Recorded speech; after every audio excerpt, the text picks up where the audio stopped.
C'est encore avec de la joie d'être ensemble avec vous aujourd'hui. Nous sommes arrivés au moment d'être ensemble dans cet enseignement qui porte le numéro 14.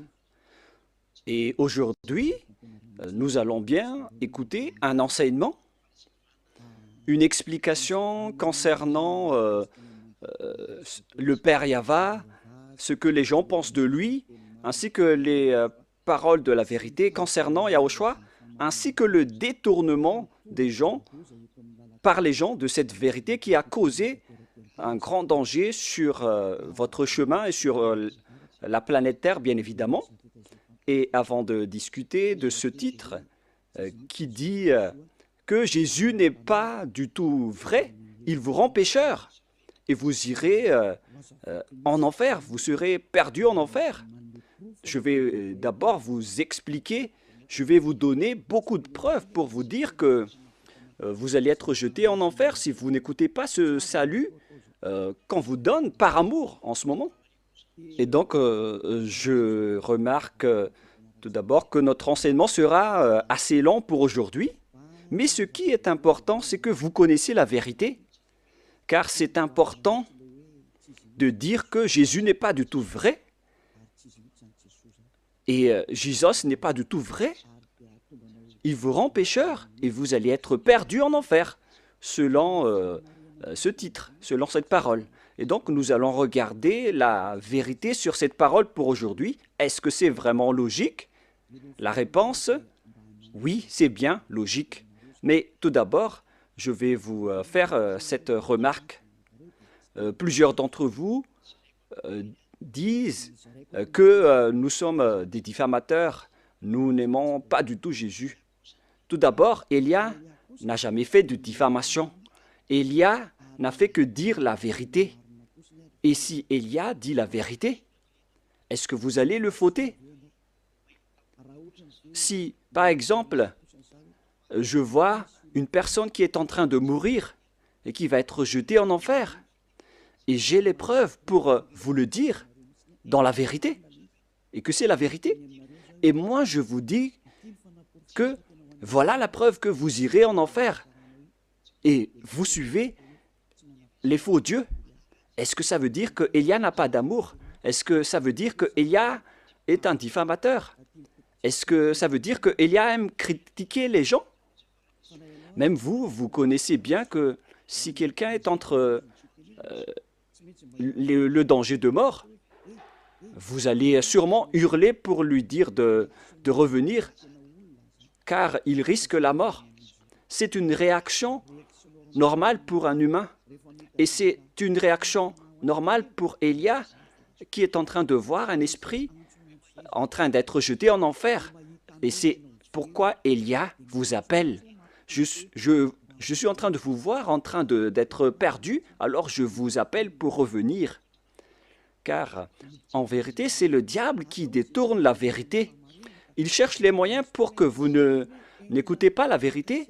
Et s'il trouve le moindre point pour rendre en colère les gens, il en profite pour vous rendre en colère. Voilà le plan du diable. Moi, je vous conseille d'écouter cette vérité. Au cas où ce sera la dernière heure de discussion entre nous. Et après, vous allez regretter, sinon. Aujourd'hui, l'enseignement va être assez lent. Alors écoutez bien, car je vais expliquer en détail les choses importantes pour que vous ne soyez plus trompés par ces faux dieux. Alors ne vous laissez plus être trompés. Ça suffit maintenant, ces 2000 ans où on vous a fait jeter en enfer. Ça suffit maintenant. Nous allons donc maintenant entrer dans l'introduction concernant le fait de détester, de diffamer Jésus. D'ailleurs, Jésus, il est déjà mauvais car il jette les gens en enfer. Moi, je dis le danger qu'il vous a fait subir, ainsi que les tromperies que Jésus vous a fait. Nous allons commencer depuis le début. D'abord, vous allez écrire 1 dans votre prise de notes d'enseignement. En fait, Jésus vous a rendu pécheur jusqu'à aujourd'hui et auparavant jusqu'à maintenant. Voilà la question pour vous. quiconque suit Jésus, moi je suis déjà allé en Inde, en Afrique, à Togo et aux Comores. Voilà les pays qu'il y a déjà visités. J'ai déjà également visité l'Éthiopie. Voilà donc les régions euh,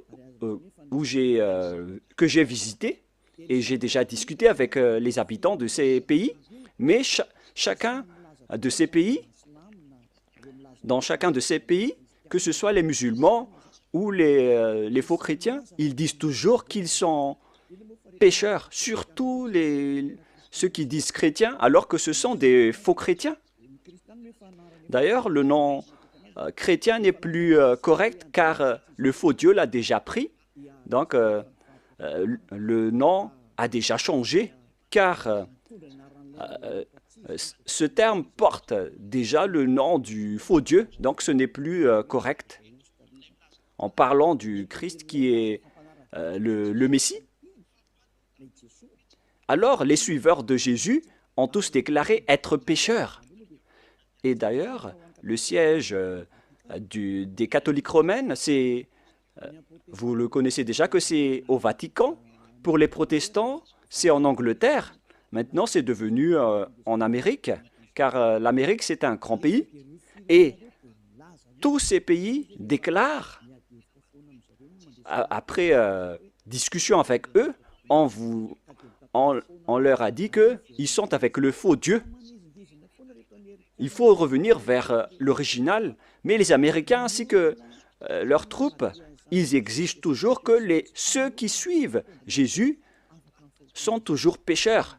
Et l'ôtement du péché n'est pas du tout possible pour eux, car sur terre, on doit trébucher, et sous le ciel, on doit être trempé. Donc, tous les propos des habitants sur cette planète Terre, ils déclarent tous que tout le monde est pécheur, alors que selon la Sainte Écriture, Dieu n'écoute pas les pécheurs. C'est dans Ésaïe 59, 1, 2. Nous allons le lire ensemble. Ésaïe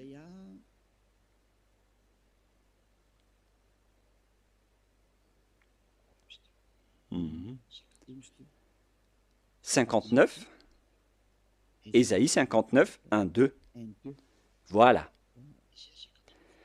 Ésaïe 59, 1 et 2. Vous pouvez suivre à travers l'écran. Non, la main de Yahva n'est pas trop courte pour sauver, ni son oreille dure pour entendre. Mais ce sont vos crimes qui mettent une séparation entre vous et votre Dieu, et ce sont vos péchés qui vous cachent sa face et l'empêchent de vous écouter. Selon donc la Sainte Écriture, il est directement dit que Dieu n'écoute pas les pécheurs. Même les prophètes l'ont déjà dit, que le Dieu d'Abraham n'écoute jamais et ne veut jamais écouter les pécheurs. Le Dieu d'Abraham déclare bien qu'il n'écoute pas les pécheurs. La question qu'on vous pose, pour vous qui m'écoutez, qui vous a écouté pour vous qui croyez être des fidèles ou des croyants alors que vous êtes toujours pécheurs? Qui vous a écouté? Vous voyez maintenant le grand danger pour votre esprit après votre mort. Et moi, je ne suis pas là pour sauver votre chair. Votre chair, il n'y a pas de problème avec lui car après la mort, elle va redevenir poussière. Mais si Élia vous parle, c'est pour sauver votre esprit, pour être en vie éternellement. Et si vous voulez sauver quelque chose, ne sauvez jamais votre chair qui va redevenir poussière, sans solution, car elle est déjà condamnée à mort. Si vous voulez sauver quelque chose, il faut sauver celui qui peut vivre éternellement, c'est-à-dire votre esprit. Alors sauvez votre esprit. Et la parole que je vous donne en ce moment, c'est une parole pour sauver votre esprit. Donc, mettez cette parole en introduction et non pas en numéro 1. Mettez en introduction d'abord, car je vais vous expliquer en 1, 2, 3, 4 parties après. Il faut noter que c'est une introduction d'abord. Alors, ici, la parole est bien claire en disant que les malfaiteurs ainsi que les pécheurs, Dieu ne les écoute jamais. Cette parole est confirmée dans le prochain livre, dans 1 Jean. C'est dans 1 Jean, nous allons voir, pour la gloire de mon cher Père Yava et de mon cher Yahushua, c'est dans 1 Jean, chapitre 3, versets 5 et 6. Vous pouvez directement afficher, même si l'écriture est un peu petite. Or, vous le savez, il a paru pour ôter les péchés, et il n'y a point en lui de péché. Quiconque demeure en lui ne pêche point. Quiconque pêche ne l'a pas vu et ne l'a pas connu. Ici, donc, la parole de Dieu précise bien que quiconque pêche n'a jamais vu ce Dieu et ne l'a jamais connu. Vous ne l'avez jamais vu et vous ne l'avez jamais connu. Vous voyez bien que c'est un grand danger. Alors que Jésus ou Jesus, il vous a toujours enseigné que tous ceux qui sont avec lui sont pécheurs et ne sont jamais ôtés de vos péchés. Et d'ailleurs, il vous a encouragé en disant que Dieu vous comprenne en tant que Dieu. À quel moment Dieu comprend les pécheurs? Ici, il dit bien que quiconque pêche ne l'a pas vu et ne l'a pas connu. C'est-à-dire que c'est un grand danger. Un grand danger. Vous devez hurler en disant que votre chemin est en danger. Voilà, Élia, il a vu le danger, il vous appelle pour revenir rapidement car vous faites fausse route. Vous allez être tué par les diables en enfer. Et dans le verset 8, il y a encore pire. Voilà ce qui est plus grave. Écoutez bien, verset 8, 1 Jean 3, 8. Celui qui pêche est du diable, car le diable pêche dès le commencement. Vous voyez ainsi, les pécheurs, selon la Sainte Écriture juive, ils viennent du diable. Qui est alors le Dieu que vous avez adoré et qui vous a rendu pécheur? Voilà le danger pour vous. Vous devez être conscient. Vous qui êtes toujours pécheur, et vous insistez toujours à rester pécheur. Vous pleurez d'être des pécheurs non méritants. Vous cherchez toujours les moyens à rester grand pécheur, selon vos propos. Alors que la parole dit ici que ces genres de personnes viennent du diable. Alors pourquoi pas Élia ne va pas se lever pour vous dire, en voyant ce grand danger, que Jésus ou Jesus vous fait subir. Pourquoi Élia ne va pas parler? Est-ce que Élia sera fautif en vous disant d'écouter cette parole? Car vous êtes sur le point de mourir. Et je vous ai donné la preuve. Est-ce que Élia serait fautif? Si vous étiez à ma place, vous auriez dû hurler comme moi, en disant « Hé, ne faites pas ça, revenez vite !» Et comment vous dites que si je dis ça, je diffame et je n'ai pas d'amour? Comment vous osez classer ce genre de personne en une personne qui provoque la guerre? Non, non, non. Élia voit le danger pour une personne. Et si cette personne est toujours consciente, il faut toujours la sauver. Mais si elle n'est plus consciente, tant pis pour elle. Le rôle de Élia, c'est d'enseigner et de vous conseiller. Mais si vous choisissez de faire le plongeon en enfer, alors continuez votre chemin. Ça ne regarde que vous. On ne rentre plus en détail. Mais il y a encore beaucoup de gens qui cherchent le salut, y compris vous qui me regardez en ce moment. Plusieurs gens cherchent le salut et je vous souhaite d'être parmi ces personnes. C'est pourquoi je me tiens debout pour chercher les gens qui cherchent le salut, car on ne sait jamais.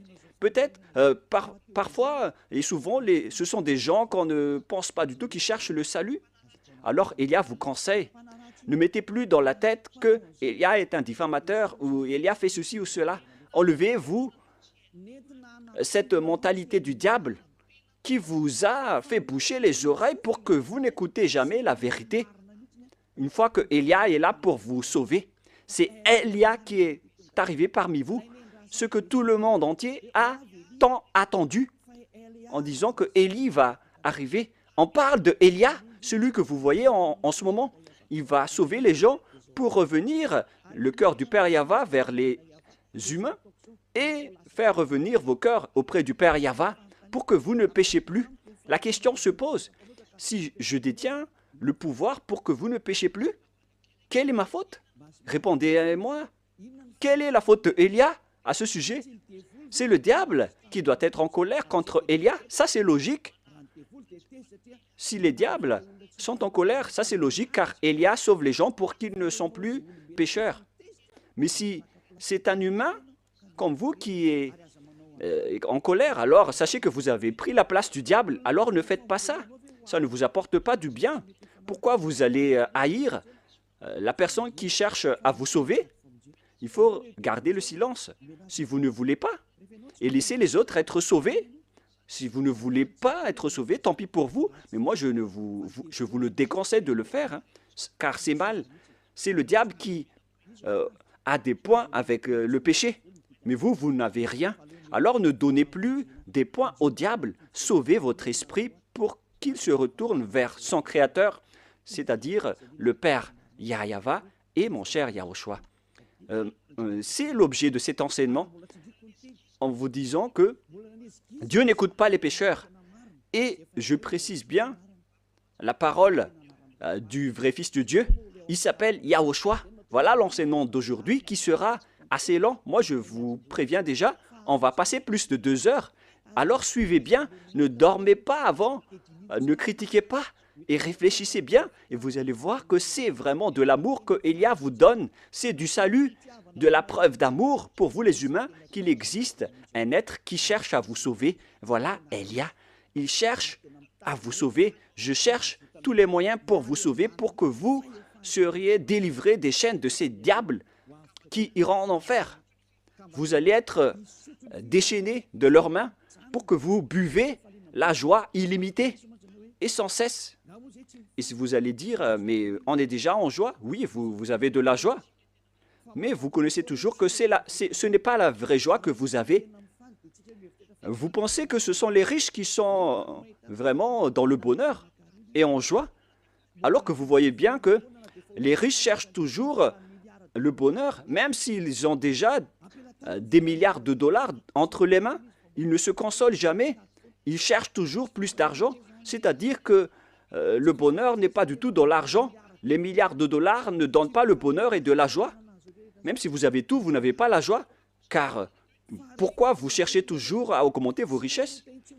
Mais lorsque vous ne péchez point, vous avez vraiment la joie illimitée. Et c'est ce que les gens en Yahushua possèdent, qu'ils ne veulent jamais abandonner, car ils vivent dans cela.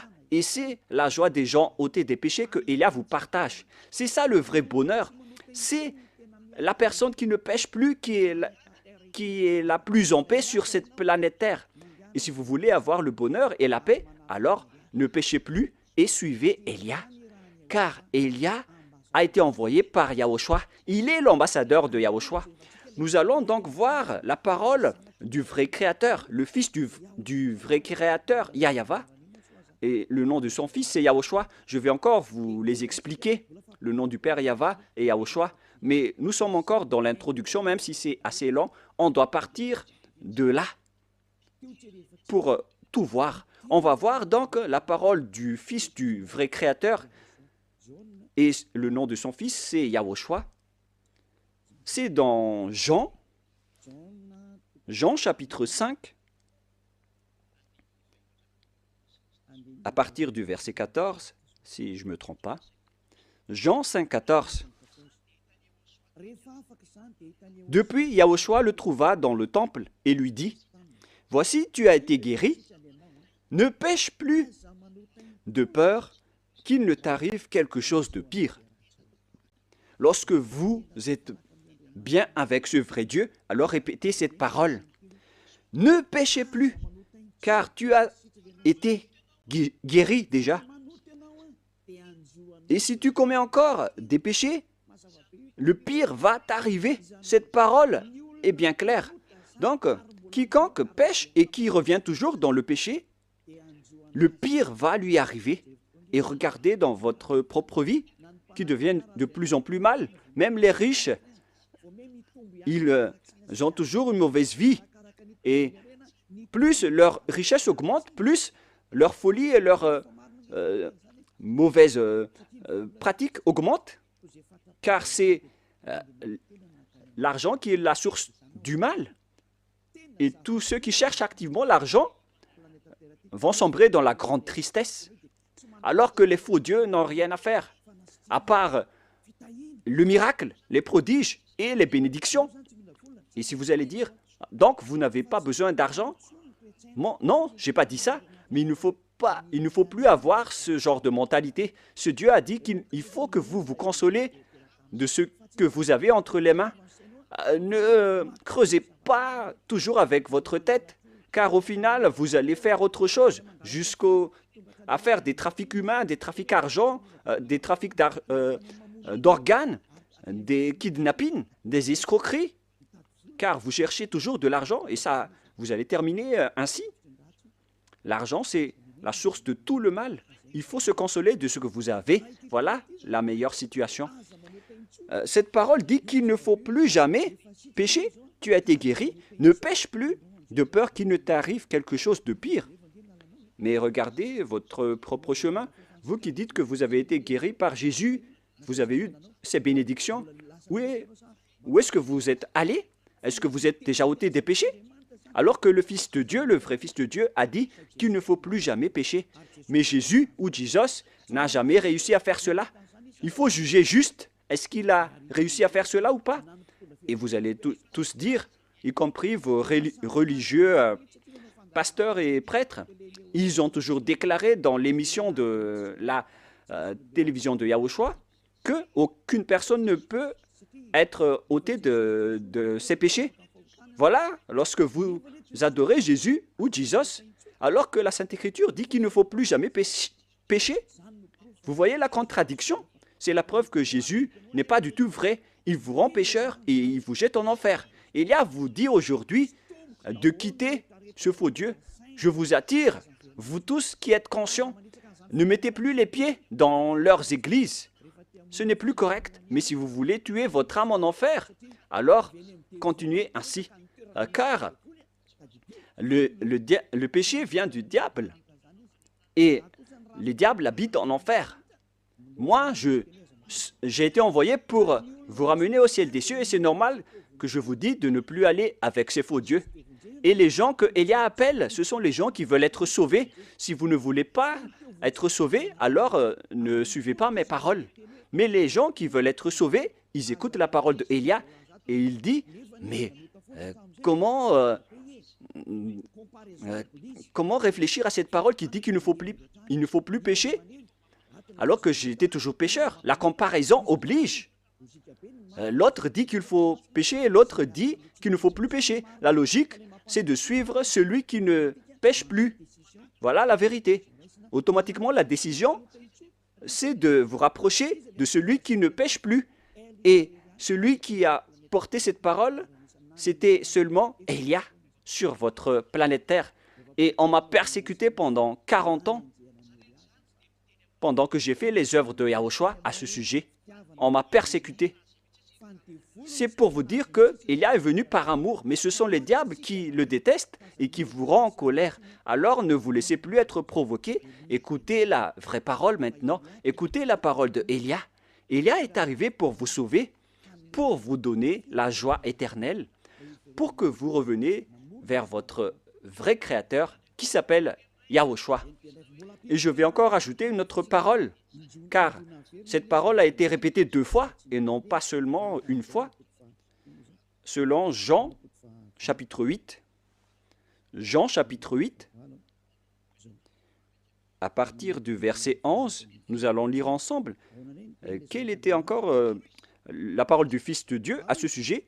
Elle répondit, « Non, Seigneur. » Et Yahushua lui dit, « Je ne te condamne pas non plus. Va, et désormais, ne pêche plus. » Cette parole est revenue 2 fois en disant « Ne pêche plus ». C'est ça donc qu'on doit suivre. Et Élia possède cette qualité ainsi que tous ceux qui suivent Élia. Il ne pêche plus. C'est vraiment une chose qu'on désire. Hein. Ce sont les diables qui détestent cela. Alors que c'est une bonne chose pour tout humain. Et Élia appelle les humains, car vous cherchez ça en allant à l'église, à quoi bon d'aller à l'église? Votre objectif d'aller là-bas, c'est de ne plus commettre de péché. Mais puisque en allant là-bas, vous avez cherché des miracles et des prodiges, alors c'est normal que vous n'avez pas vu la vérité, car l'endroit que vous fréquentez, c'est avec Jésus et Jésus. Et sachez que le plan de ce Dieu n'est pas pour faire des miracles ou des bénédictions, mais son sujet, c'est le péché. Mais alors, si vous avez le miracle, si vous êtes guéri, si vous restez toujours pécheur, alors ça ne sert à rien. Si vous êtes pécheur, alors vous n'êtes pas avec ce vrai Dieu. C'est logique que vous êtes avec le diable. Même vous-même, vous allez prendre une décision que c'est la bonne réponse, que Dieu n'écoute pas les pécheurs. Alors, qui vous écoute dans votre église? Est-ce que vous avez déjà posé cette question? Car si c'est celui-là le vrai Dieu qui n'écoute pas les pécheurs et que les pécheurs viennent du diable, alors l'endroit que vous fréquentez, c'est un endroit qui appartient à qui? Et vous vénérez qui? Vous priez à qui? Le schéma est très grave. Ce n'est pas de la diffamation. Si vous réfléchissez bien, vous allez déduire que la parole de Élia est vraie. Vous devriez même remercier Élia, car Élia est venu pour vous sauver. Et mes paroles ôtent les péchés que les autres religions n'ont pas réussi à faire jusqu'à maintenant. Ce sont seulement les envoyés du ciel des cieux qui peuvent sauver les gens, comme Yahushua, mon cher grand frère. Mais vous, entre humains, entre pécheurs, comment est-ce possible que vous allez réussir à vous délivrer entre vous-mêmes? Par exemple, entre prisonniers, vous êtes prisonniers ensemble. Comment l'autre prisonnier peut vous libérer? Il faut que c'est une personne venant de l'extérieur qui vous libère. La personne qui est prisonnière avec vous reste collée avec vous en prison. Et pareil, ce sont les personnes qui ne sont pas pécheurs qui peuvent sauver les gens pécheurs. Ça, c'est logique. Ce sont les gens à l'extérieur de la prison qui peuvent libérer les gens à l'intérieur de la prison et non pas les gens qui sont à l'intérieur de la prison. Ce ne sont pas les personnes pécheurs qui peuvent sauver les autres personnes pécheurs. Ce sont les envoyés, les êtres qui ne sont pas pécheurs, qui peuvent sauver les personnes pécheurs. C'est pourquoi Élia est arrivé. Alors, n'écoutez plus les faux dieux, car au final, ce vrai Dieu va être en colère contre vous, car on est en train de vous sauver. Pourquoi vous faites encore de grands propos? Maintenant, nous allons entrer dans la deuxième partie, après cette explication, après cette corde d'introduction, qui a dit que Dieu n'écoute jamais les pécheurs. Les pécheurs viennent du diable. Et tout ce que vous faites en tant que pécheur vient du diable. Alors n'écoutez plus ces derniers, écoutez vraiment le vrai Dieu. Maintenant, nous allons expliquer le sujet concernant le Dieu Père que vous avez changé en Jéhovah ou Yahou pour certains. Mais c'est quoi ce pire danger que vous avez fait? Pourquoi Élia vous parle de ce grand danger? C'est vraiment pire, car le Dieu d'Abraham, il a sorti la parole comme quoi il ne faut jamais profaner son nom. C'est vraiment un pire danger, donc, de changer ou de transformer son nom. Certains disent que ce n'est pas le nom qui est important, c'est la parole qui est importante. Il y a certains qui disent cela en appuyant avec des versets. Si c'est la parole de notre... sachez que la parole de notre Père est incontestable.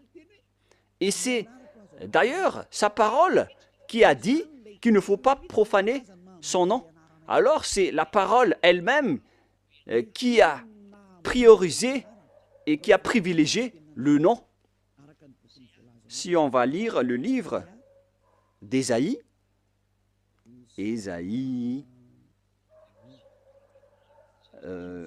c'est dans le chapitre 48, 11, si je ne me trompe pas. Ah, où elle est passée? Voilà. Ésaïe 48, 11. Voilà la parole. Ésaïe 48, 11. Pour répondre aux gens qui ont dit que Le nom n'est pas important, c'est la parole qui est importante. Nous allons entrer dans tous ces sujets avec le sujet des 10 commandements, le sujet de Yahushua. Les gens aussi parlent de Élia. C'est pourquoi on va parler de tous ces sujets. C'est pourquoi notre enseignement va être long. On va passer plus de 2 heures, même en 3 heures. Et si vous allez dire pourquoi on ne va pas écouter jusqu'à cette durée, mais wow, les esprits qui ont soif d'être sauvés, ils écoutent la parole de Élia. C'est vraiment merveilleux d'écouter la parole de Élia. Et vous allez voir que c'est vraiment de la joie de voir Élia, car Élia va emmener des gens pour être sauvés au ciel des cieux. Cet objectif est vraiment magnifique. Le fait de vous emmener au ciel des cieux et de vous enlever de la chaîne des diables, ainsi que des péchés, car ni les prêtres ni les pasteurs n'ont pas réussi à ôter les gens de leurs péchés. C'est Élia seulement qui a réussi à le faire. Et tous ceux qui sont avec Élia sont vraiment et complètement libérés, car Élia a vraiment été envoyé par le Dieu d'Abraham, qui s'appelle Yahyaha. On revient à la parole. C'est par l'amour de moi, pour l'amour de moi, je veux agir. Car comment mon nom serait-il profané? Vous voyez que le nom est important. Il ne faut pas profaner son nom. Alors il faut restituer son nom. Je ne donnerai pas ma gloire aux autres. Donc si vous avez changé son nom en Jéhovah ou Allah par exemple, déjà son nom a été changé. Donc vous êtes en train de donner gloire aux autres dieux, que ce soit Jéhovah ou Allah. Voilà donc le nom des dieux des autres. Alors qu'il dit bien que il ne faut pas profaner mon nom et je ne donnerai pas ma gloire aux autres. Il faut alors restituer son vrai nom. Il s'agit de sa parole. Mais les religieux étranges, bizarres, ont dit que ce n'est pas le nom qui est important, c'est la parole qui est importante. Alors que ici, c'est la parole elle-même qui précise que le nom est important pour le Dieu d'Abraham. Il ne faut pas toucher à mon nom, les gens, selon le Père Yahva. Mais si vous voulez me déclarer la guerre, alors faites-le. Il dit ici qu'il ne faut pas profaner mon nom. Hélas, on a profané mon nom. Et tous ceux qui changent le Père Yahva le rend en colère. Si vous voulez le rendre en colère, alors changez son nom. Si vous ne voulez pas lui donner gloire, alors changez son nom.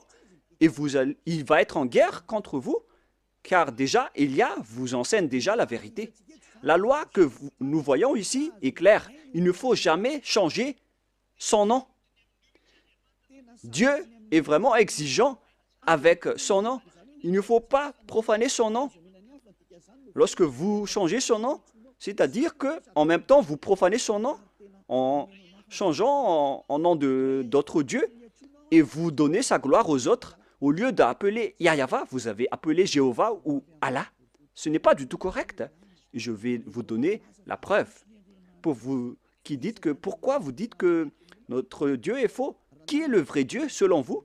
Vous devez lire dans votre Bible, dans la préambule, dans la Bible catholique romaine, dans la préambule, dans l'introduction, il est écrit que la Bible, l'Ancien Testament ainsi que le Nouveau Testament a été traduit depuis la langue hébreu ancienne ou moderne.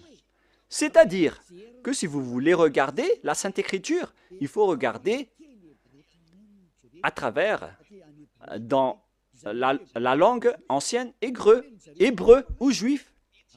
Donc, puisque la langue hébreu appartient aux juifs, alors il ne faut pas que ce sont les Français qui maîtrisent le malgache plus que les malgaches, en disant que les meilleurs en malgache, ce sont les Français, ou les meilleurs en français, ce sont les Anglais. Ce n'est pas logique. Il faut que ce sont les propriétaires de la langue qui prouvent quel est le nom de leur Dieu. C'est pourquoi on doit regarder le Sefer Torah. Et le Dieu d'Abraham, c'est le Dieu d'Abraham. est donc le Dieu d'Hébreu, car Abraham est un Hébreu. Nous allons d'ailleurs rechercher ce verset. Voilà. C'est dans Genèse 14, 13. Vous pouvez directement afficher. Genèse 14, 13. Un fuyard vint l'annoncer. Genèse 14, 13. Un fuyard vient l'annoncer à Abraham, l'Hébreu, celui qui habitait parmi la chaîne de Mamré, l'Amorin, frère d'Escol et frère d'Aner. On voit bien ici que Abraham est hébreu. Donc, si vous voulez voir le nom du Dieu d'Abraham, il faut donc revenir vers la langue hébreu ou la langue juive. C'est vraiment logique, après cette parole, de sortir et de lire le livre hébreu, le livre juif, qu'on appelle le Sefer Torah. Le Sefer Torah, ce sont les livres écrits par les sophères, c'est-à-dire les écrivains. Les Sephers, ce sont les écrivains de la Torah. C'est pourquoi on appelle le livre Sefer Torah. Le Sefer Torah parle donc, dans la langue juive, le nom de ce Dieu. Et Élia possède le Sefer Torah. Et le Sefer Torah de ces Juifs a été fait par succession d'héritage.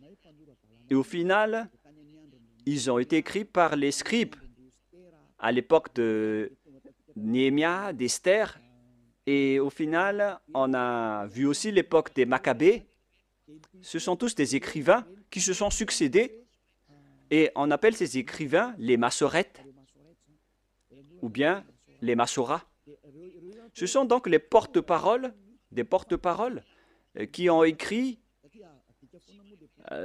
les livres après les anciens livres qui ont été détruits. Donc, parmi les Juifs, il y a des intellectuels qu'on appelle les Massorats ou les Massorètes. Dans le Sefer Torah, dont ils ont écrit le Sefer Torah, et le plus ancien se trouve vers moins 200 avant l'an 0, alors que la parole qui a été écrite en moins 200 existait déjà vers moins 1000 ou moins 2000, c'est-à-dire à l'époque d'Abraham. Je vais vous montrer toutes les paroles à ce sujet en langue hébreu. Donc, si on veut regarder le nom, alors on ne doit pas le regarder en Angleterre ou en Amérique. D'ailleurs, les chercheurs mondiaux, les chercheurs dans ce monde ont déjà trouvé l'appellation de ce Dieu jusqu'à aujourd'hui, et tout le monde connaît que l'appellation du nom de ce Dieu vient de Yod, He, Vav, He, ou bien selon les gens, YH, WH, et je rectifie directement, le bon terme c'est YH, VH et non pas YH, WH. Nous allons d'abord, je vais d'abord vous enseigner, après nous allons enseigner le livre hébreu. Nous allons donc, je vais d'abord vous enseigner d'abord. Tout le monde connaît ces lettres avec Yod, He, Vav, He. On parle du tétragramme selon les intellectuels, les docteurs et les professeurs. Mais ce qui est étonnant, c'est qu'il ne sait rien le lire. Où sont passés les doctorats et les professorats des théologiens? Sachez que les pécheurs n'ont pas été autorisés de connaître la vérité, car les pécheurs n'ont jamais vu et n'ont jamais connu ce vrai Dieu. C'est logique, donc ils ne connaissent rien. Ils doivent attendre Élia pour enseigner. C'est pourquoi on entre dans l'enseignement. Comment on lit ceci? Voilà le Yod. Les Juifs lisent de droite à gauche. Voilà donc le Yod. Voilà le He, selon eux. He ou H. Et celui-là, c'est un V, selon eux. V. Vav, selon eux. Vav. C'est-à-dire V-A-V.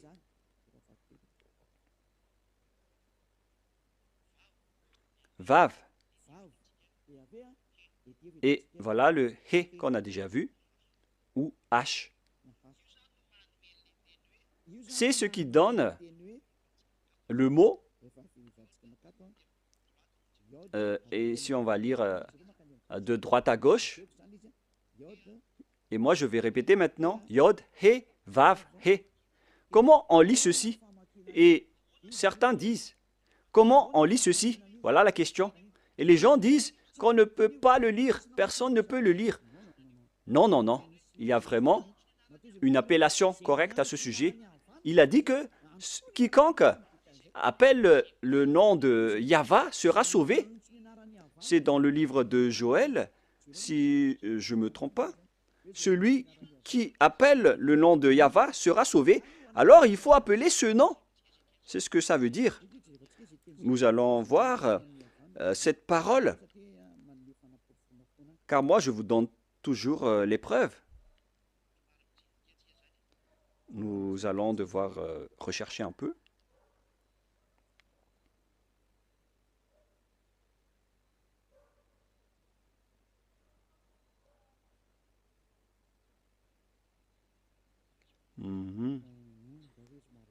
Je vais d'abord rechercher cette parole rapidement.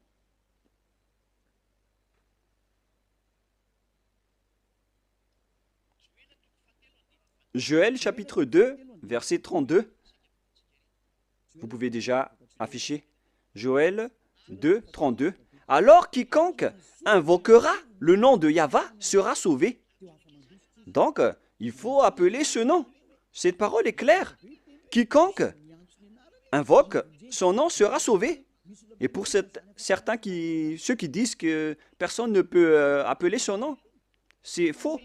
Vous voyez la contradiction avec la parole? Ils ont caché la vérité et ils ont caché le nom pour que les gens appellent toujours Jéhovah ou Allah, pour qu'ils n'appellent jamais le vrai Dieu. Voilà le plan du diable pour détruire les gens. Vous méritez d'être sauvés et accepter d'être sauvés. Vous voyez maintenant que ils contredisent toute la vérité. Alors que pourquoi vous appelez Allah ou Jéhovah? C'est-à-dire qu'on peut invoquer le nom de Dieu. Et voilà la vérité. On peut invoquer le nom de Dieu, mais puisque vous avez changé le nom original, donc c'est normal que vous êtes resté dans le péché. C'est normal aussi que Élia est revenu pour faire revenir le nom original. Et c'est le vrai nom que Élia a restitué. Élia est arrivé pour vous sauver. Revenez vers la vérité. Nous voyons donc qu'on doit l'invoquer. Et, excusez-moi,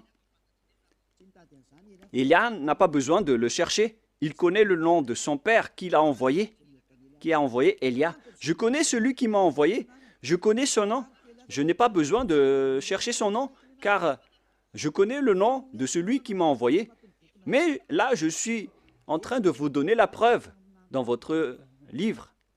Le prophète Moshe l'a déjà écrit, et je vais donc vous le donner. Nous voyons ici maintenant, nous allons voir maintenant le livre hébreu, le livre juif, qu'on appelle le Sefer Torah. J'espère que l'image sera assez grande pour bien vous montrer. Voilà le Sefer Torah, écrit par les Massorètes ou les Massoras. Voilà.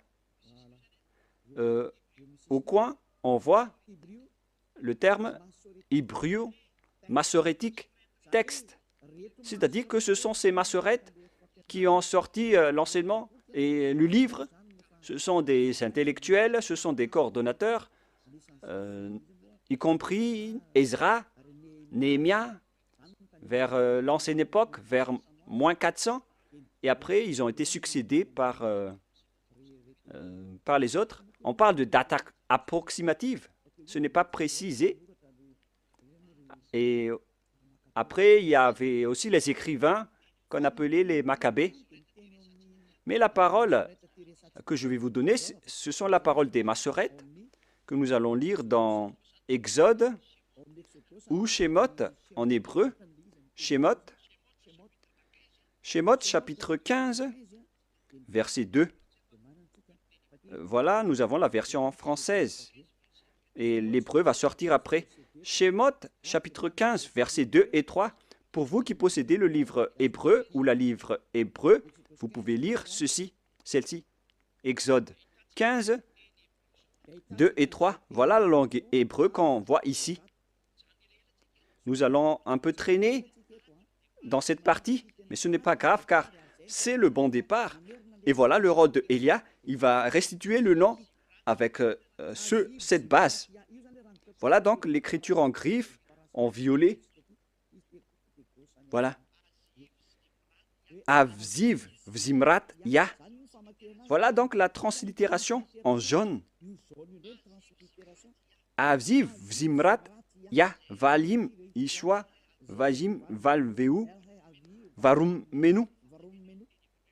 Voilà la lecture en langue hébreu. Pour vous qui lisez en hébreu, la traduction est à côté. Je répète bien. Aziv, Vzimrat, Ya, Valish, Lin, Yash, Elu, El, Avi, Varum, Enu. Voilà donc la lecture en hébreu. Et nous voyons l'expression Ya. Voilà le nom du Dieu hébreu. Ya. Le voilà. Et nous allons voir la lecture selon eux. On l'appelle, on le prononce Ya. Y-A-H. Voilà, si vous voulez bien regarder. On le prononce Y-A-H. On va l'agrandir un peu. Je vais cliquer et ça donne Ya. Yod, He. On le prononce Ya. C'est pourquoi, lorsque nous sommes revenus vers l'original, vous voyez bien que Yod et He se prononcent Ya. Et nous allons revenir vers l'original pour dire Avzi, Vzimrat, Ya. Voilà. Et si on le lit, il y a la version anglaise qui dit que c'est Ya qui est ma force et le sujet de mes louanges. C'est lui qui m'a sauvé. C'est lui donc qui m'a sauvé. Pour ceux qui connaissent l'anglais, ce n'est pas grave.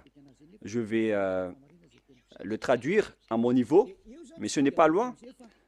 Mais ce qu'on voit ici, c'est que la bonne prononciation de Yod et He, c'est Ya. Souvenez-vous bien de cela. Lorsque vous voyez les formes Yod et He, comme ici au milieu, et je vais cliquer, et il va sortir ici. Lorsque nous voyons la forme Yod et He, que je vais d'ailleurs capturer en photo pour qu'on les enseigne en particulier, puisqu'on va continuer à traîner un peu dans cette partie. Donc, voilà, je peux bien vous expliquer. Voilà. Et lorsque si nous allons prendre cette image, voilà le Yod et voilà le He. Le voilà. Voilà le Yod ou Y. On va écrire en rouge Y. Et voilà le He. Ou bien le H. C'est le H. Lorsqu'on a rassemblé la prononciation de Yod et He, ça donne I, A, H ou Ya. C'est-à-dire, lorsqu'on lit, ça donne le mot et l'écriture Ya. Oh, c'est devenu trop rouge. Ya. Voilà. Et c'est Ya qui est devenu la bonne prononciation au final. Donc, souvenez-vous bien que lorsque vous voyez les formes Yod et He, alors la prononciation c'est Ya. Il ne faut plus chercher loin. On le lit directement Ya. Et comment on lit maintenant le Yod, He, Vav, He? Comment on prononce ce mot? On va le faire petit à petit. Nous allons entrer maintenant dans la leçon suivante. Yod. Où elle est passée déjà? on doit regarder à la fin. Voilà. Nous allons revenir un peu avec la parole. Ah, ça a un peu bugué. Nous allons entrer dans la troisième partie pour voir le nom du vrai Dieu. Il a dit, Yah est ma force et le sujet de mes louanges. Et dans le livre des psaumes, on dit Alléluia.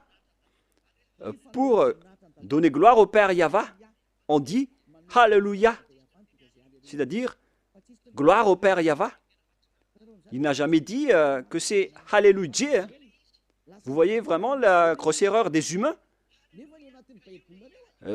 Ça a été transformé en Alléluia, alors que dans votre Bible, c'est Alléluia. Et le nom du Père Yahva, son vrai nom, c'est Yahva. Donc, on va lire l'autre nom, car on a déjà vu Yah. Vous voyez donc, à travers cette remarque, avec le Alléluia, que son nom, c'est vraiment Yah. Voilà donc, en troisième partie, on parle ici de Yahva Shmo. Je vous le dis directement, mais ici, vous voyez d'abord Yod, He. Voilà. Et même les sens ont tous été changés. C'est pourquoi on est là pour les rétablir à la normale. Après les fausses translittérations, ils ont créé le nom de Jéhovah ou Yehovah, alors que ça n'existe pas du tout, cette prononciation. Alors, quelle est la bonne translittération? Voilà donc les mauvaises translittérations à cause des changements des humains. Ils ont changé carrément. Alors, on voit dans le verset 3, la lecture juive, c'est Yahva. La lecture de Yod He Vav He, que je vais prendre en photo également pour vous lire, c'est vraiment facile. Hein? Une fois que vous avez connu cet enseignement, vous allez être ôté de vos péchés et vous ne péchez plus jamais. C'est le rôle de Elia de vous restituer la vérité pour que vous la connaissez. Nous allons continuer maintenant. Voilà le Yod He que nous allons écrire en rouge. Voilà donc le sens. Et nous savons tous que Yod et He veut dire Yah. On n'en parle plus. C'est déjà clair. Jusque-là, on connaît que c'est Yah. Et qu'en est-il du Vav et de He? Vav ou W, A et H. Yahva. Comment on prononce ce W? Car il y a des gens fous qui ont créé Yahvé et certains ont aussi créé Jéhovah ou bien Yahou. Quelle est la bonne prononciation selon les Juifs de ce W? On pose la question à ce W, quelle est ta bonne prononciation? Car tous les humains sont en réflexion à ce sujet. Elia ne réfléchit plus à ce sujet car j'ai déjà connu ce nom depuis chez nous. C'est pourquoi mon nom, Ziadia Elia. Ce nom ne vient pas de chez vous, ça n'existe pas chez vous. C'est un nom qui vient de chez nous. Ziadia Elia. Et nous vous enseignons le nom de celui qui nous a envoyé, le Dieu Père qui est assis sur sa grande trône, la grande lumière qui nous a envoyés, notamment Elia qui est arrivé parmi vous, qui vous dit la vérité et qui vous restitue la vérité qui est écrite dans votre livre. Voilà ce qui est écrit, mais que vous avez changé en autre chose. Il est bien précisé que la parole dit que c'est Yahva Shmo. Comment on lit vraiment le W en hébreu? Car on a déjà vu Yah, on a déjà vu Va. Est-ce que c'est Wa, la prononciation, comme avec les Anglais, ou est-ce qu'on le prononce Va?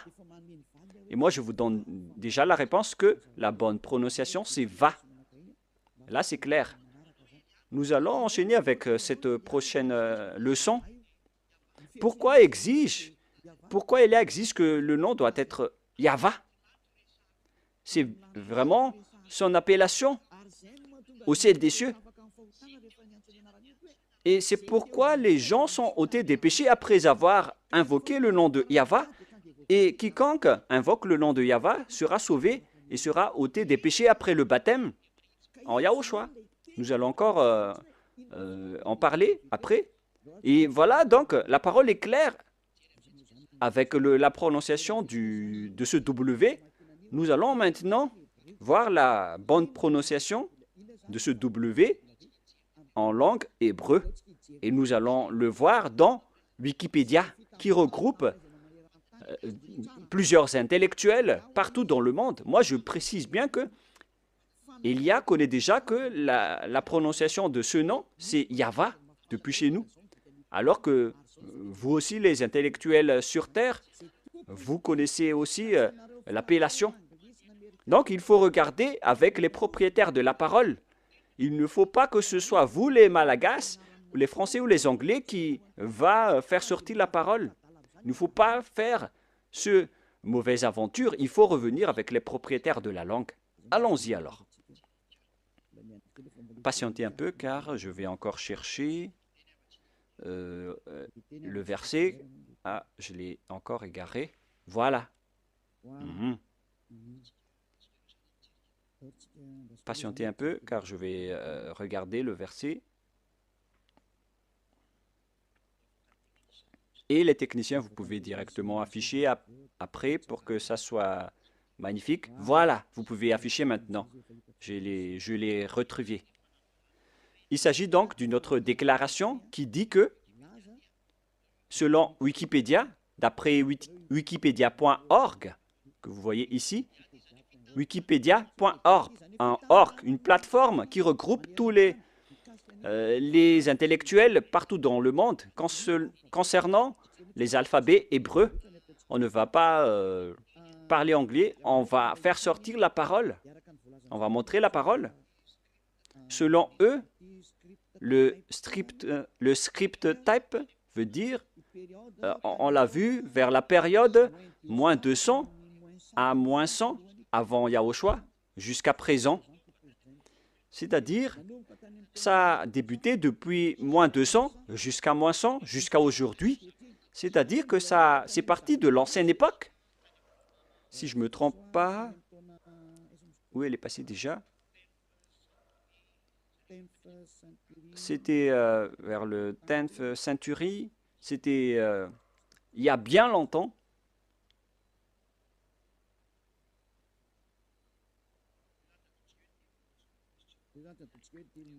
On va partir de ce second, c'est-à-dire vers moins 200, moins 180, moins 170, moins 150, jusqu'à moins 100, moins 80, moins 70, jusqu'à aujourd'hui, jusqu'à maintenant. Voilà la parole de tout à l'heure. On va réafficher, au cas où vous n'avez pas vu. Période 51st century avant Yahushua, jusqu'à maintenant, jusqu'à aujourd'hui. Quelle est alors la lecture hébreu de la lettre W? Car c'est W qui est écrit là, alors que ce n'est pas un W, c'est V. Est-ce que c'est clair pour ceux qui écoutent? Nous allons lire la translittération ici en bas pour ne pas perdre notre temps. Alphabet, prononciation. Et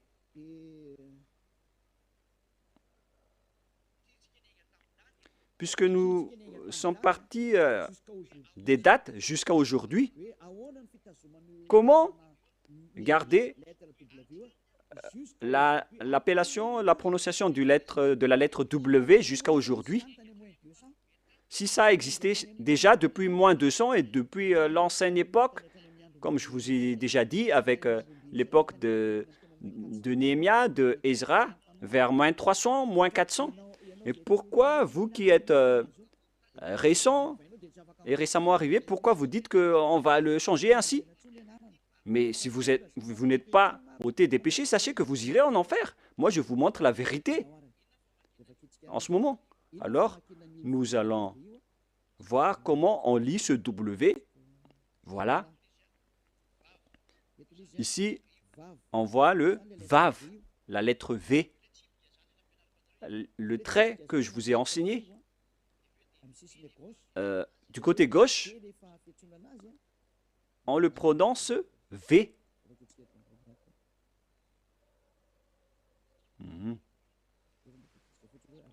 Nous allons lire jusqu'à la fin pour avoir le bon expression. I. Et voilà le Vav, V-A-V. Je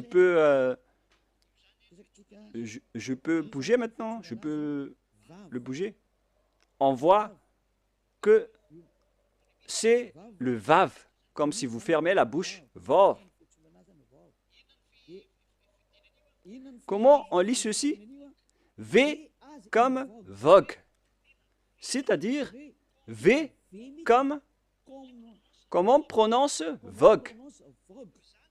Donc, la forme Vav, on la prononce vraiment en V comme vogue. Voilà donc la prononciation. Dans ce coin, on voit les prononciations. Et on voit ici que la prononciation de Vav, que ce soit en hébreu ancien ou moderne, la propriétaire de la langue ont tous précisé qu'on le prononce V. Alors ne faites pas de mauvaises aventures en disant que c'est Yahou qui est le nom du Dieu Père. C'est le diable qui a dit cela. Et d'ailleurs, vous n'êtes pas ôté de vos péchés. Vous transgressez la loi. Et si on a vu que V comme vogue se lit V, alors le Vav veut dire V. Et si certains vont dire que ça peut changer en autre chose,